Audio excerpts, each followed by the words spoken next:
Today's episode of Desertwood Days with Kathy Blaze is sponsored by Movie Group, founder of the Dream Network channel. Learn more at dreamnetworkchannel.com.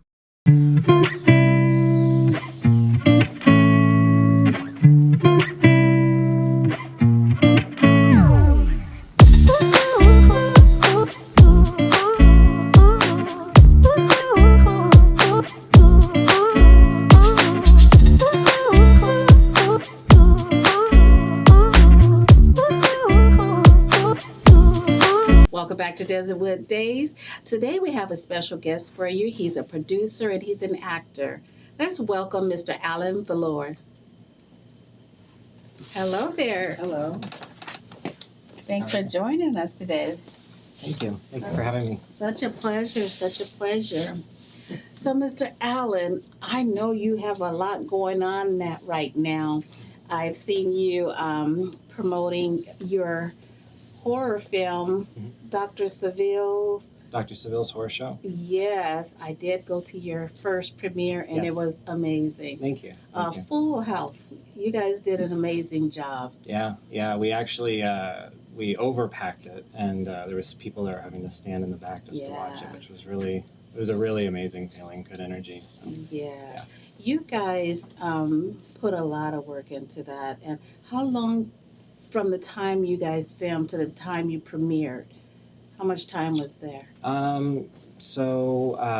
We started production, I want to say, it was a little while ago. It was around April of 2019. Oh, okay. Because they were segments, we shot them separately and Okay. then put them together later on. Okay. It started, I'd say the beginning of it was probably early 2019. Right, and then we had COVID. Yeah, which put a damper in it. Right. But we were able to push through and finish our last segment. So all the accolades and everything that you guys was well worth it after Yes. that long wait. 100%. Yeah. So, I like to start off and get to know the talent first. Can you tell me, how did you get into this industry?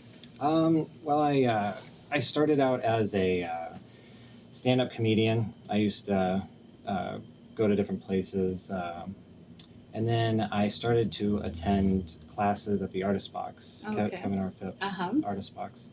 And I started doing improv there under Melissa Farley. She was Okay. actually doing an improv class. And Right. so we were doing monthly shows, and it was a lot of fun. And then I wanted to get more involved in acting. And so I took the Meisner program, Okay. and I completed that. And then I started to develop a really good friendship with Kevin R. Phipps, Mhm. and he needed at the time when I met him, he needed a new producer for a film that he was doing called My Secret War. Okay, I remember that. And so I was one of the executive producers on that, and that was the first film that I ever produced, and I did it with Kevin. And then after that, we realized that we worked really well together, and that we didn't accept anything but the best from each other. And so so we continued on this venture to make this horror film. That is awesome. What does your shirt say? Oh, this is a Terror Trader. Okay. This was actually they actually hosted the event twice. Oh. The premiere. They Oh. actually hosted it for us, which was really nice. So Okay. yeah. Okay. So you, but you didn't tell me. How did you get into this industry?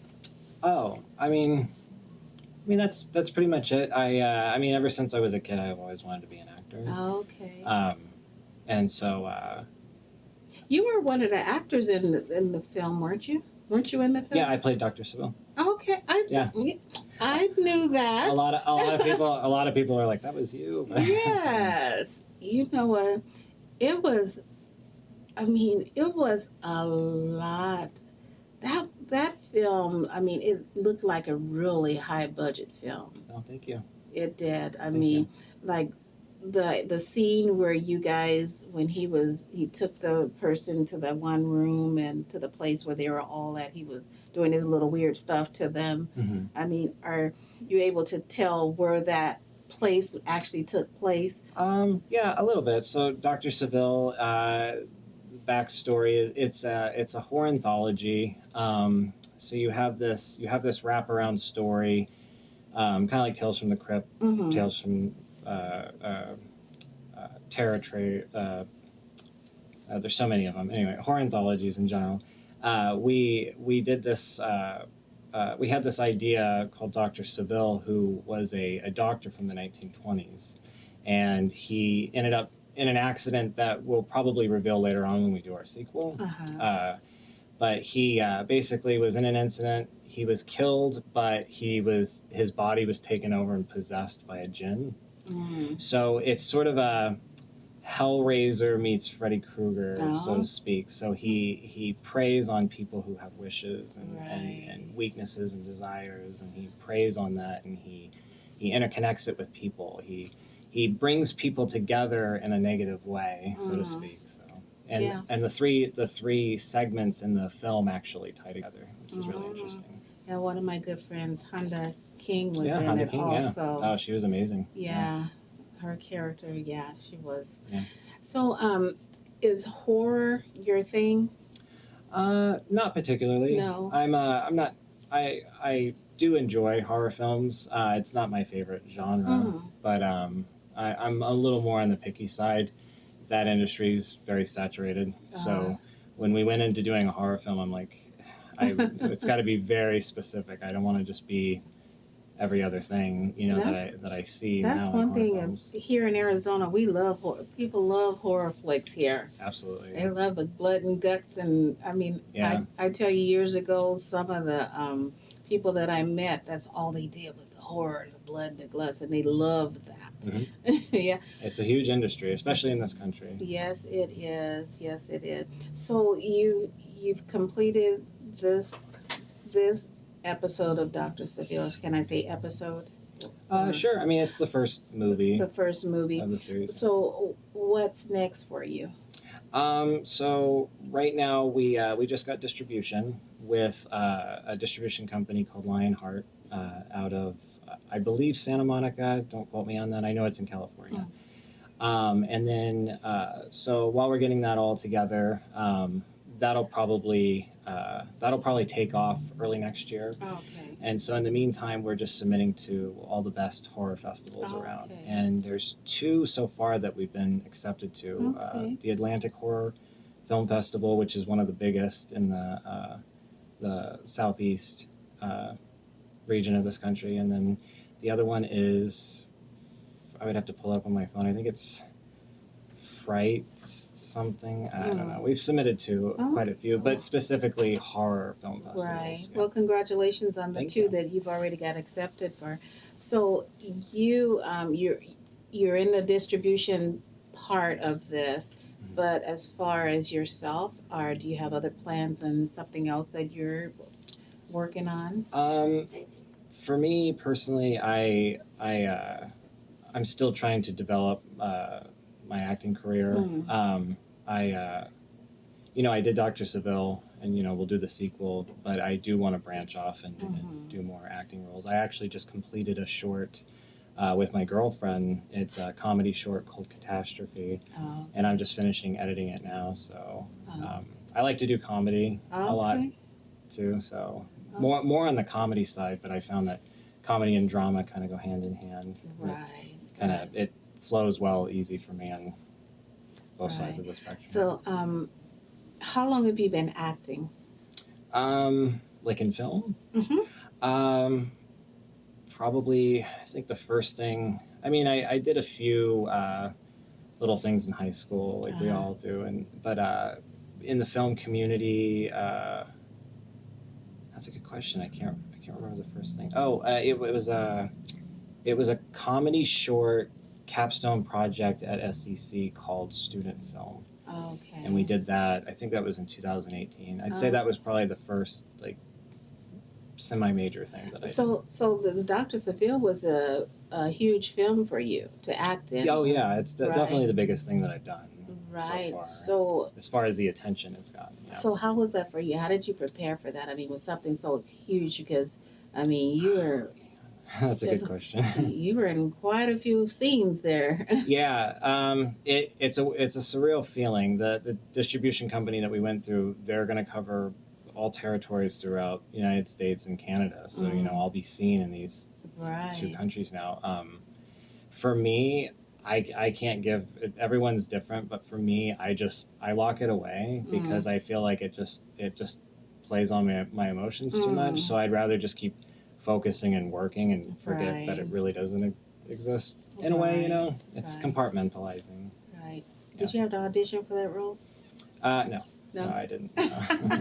And we don't. I'm not against auditioning by any means, but Kevin being an acting coach and teaching Meisner, people like Honda King was one of his students. Right. So when we were, I should actually go back a little bit. I feel so awful. So it's 4 of us producers. There's Kevin R. Phipps, Craig W. Chenery, who's the writer and producer, and Kirk Levengar, who was the actor in Break, the segment Break. So it's us 4 producers, and while we were going over the script, there's so many people that we know that we can trust that really put in the work, like Honda King and Jedediah Jones and Christina Sabah were in one of the other segments, and it just seems to be a lot easier when you just know that the role is meant for that person, rather than auditioning so many people. For instance, there's so many auditions where I don't even submit because I don't even really have a demo reel yet, and they require that. And for me, I like to just, with Kevin, when we're casting somebody, I'd rather just get to know that person on a personal level rather than like looking at a demo reel. Have a nice demo reel, or right, because it might not be a good demo reel. And then now we're going to judge them on the demo reel. Yeah. So I totally understand that because I have one I don't like myself. and a lot of times people have some good material out there, but because of whatever may be going on, they may not have footage from it yet. Right. So you may be judging them off of some old stuff. Yeah. So I like that mindset right there. So anything else coming up for you as far as the acting scene? As of right now, no. Not really. My main focus is just the whole Dr. Seville franchise now, and getting the sequel off the ground, and getting all the distribution ready to go and things like that. Awesome. That's occupying most of my time right now. So, Allen, we were talking about Dr. Seville horror film, but you also was a part of another film, My Secret War. My Secret War. Yep. Can you tell me just a little bit about that? Yeah, so My Secret War, the other producer, Rina Hira, was an Albanian refugee during the Albanian genocide of 1999. And she came to Kevin originally she wrote a short film in high school, and she wanted Kevin to direct it. And that's when I first started working with Kevin as a producer, and so I was the other lead producer in that. And that was definitely a test of courage for me, because it was a lot of things that I didn't understand. I was just kind of pushed into this, and so, but it was definitely worth it. That's good. Great experience. That's good. Well, I know you brought some media with you today. Yes. Let's take a look at what you brought us today. All right. I want to show you something. Pay attention to the image, Michael. I'm going to tell you a story.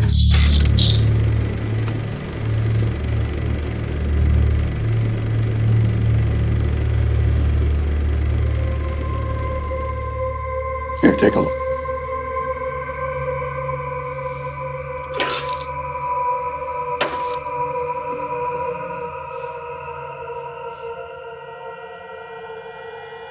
But the path to redemption has to begin with suffering.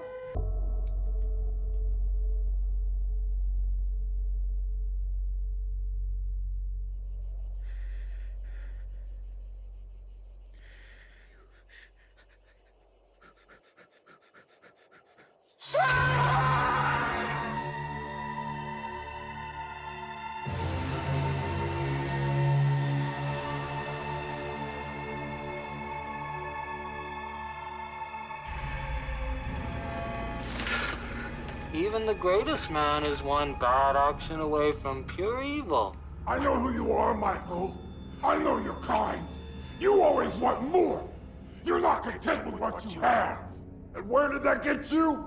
The same place everyone ends up.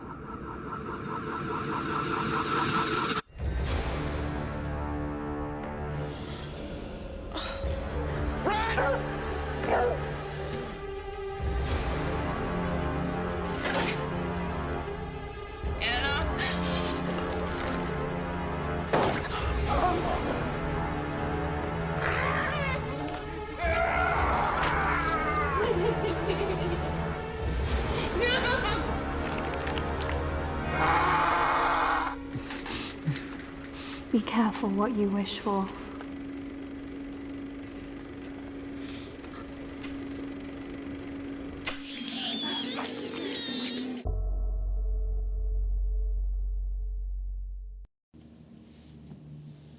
Wow. Well, you know what? I'm not all that of a big blood and guts type of person. I told Kevin there that the night I saw him, but I really enjoyed this Thank film. you. I don't know Thank what you it so was much. about it, but because Yeah. I'm usually not a blood and guts type of person. Thank you so much. I really appreciate Yes, and I don't remember. Can you tell me how the three were intertwined?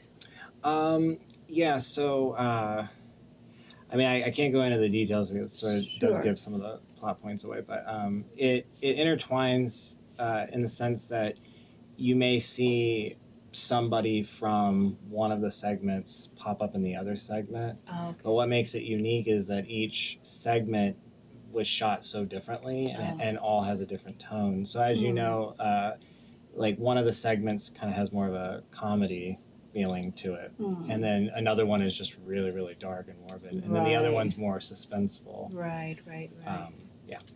And all those people have something to do with Michael's background. It's not Michael's background. It's Dr. Seville is showing Michael these things to teach him a lesson. Michael has been misbehaving, and he wishes for something, and Dr. Seville hears it, and he wants to make it come true. And through these segments, he shows him his own faults and why he shouldn't be doing that, why he should appreciate the things he has. When doing a horror film, is there a blueprint to things that you should do with a horror type film? That's a good question.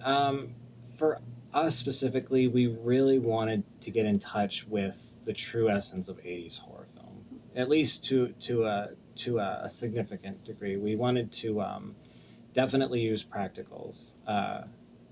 We feel that that's been kind of washed away through CG, and I feel like practicals, if they just kept getting better and better at them, you wouldn't have the cheesy 80s stuff as you do today.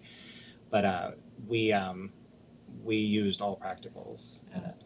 Speaking of All the washed up, with all the horror flicks that we see, do you think that horror is just overdone? Yeah, I think the market, like many markets, it's very saturated. I think we could do a better job in doing better, I guess you could say. I mean, I hold the people that I work with, we hold ourselves to a very, very high standard, and we don't accept To anything make less. sure you're not just doing something that's been done over and over again. Exactly, yeah. And that's actually one of the notes that we saw a reoccurring message when distributing that we would see would be the idea of, like, you know, what makes you different? What makes your movie different other than other horror movies? So if there was something you could say to your audience that's looking forward to the sequel, what would draw them in? What would draw them in the sequel? I guess it would be easier to convince the people who have already seen it. But for the people who haven't seen the first one, I guess I would have to convince them to see the first one. To see the first. first one. Yeah, because it definitely gets you used to the idea of Dr. Seville, the character. Who is he, and what is his patterns like? What does he do? What does he do to people? What's his purpose? Right. So yeah. I like that. So where can our audience find you? I'm, it's probably damaging for me, but I'm not a huge social media person. But I mean, you could find me on Facebook and Instagram. Um, Under Allen Valor?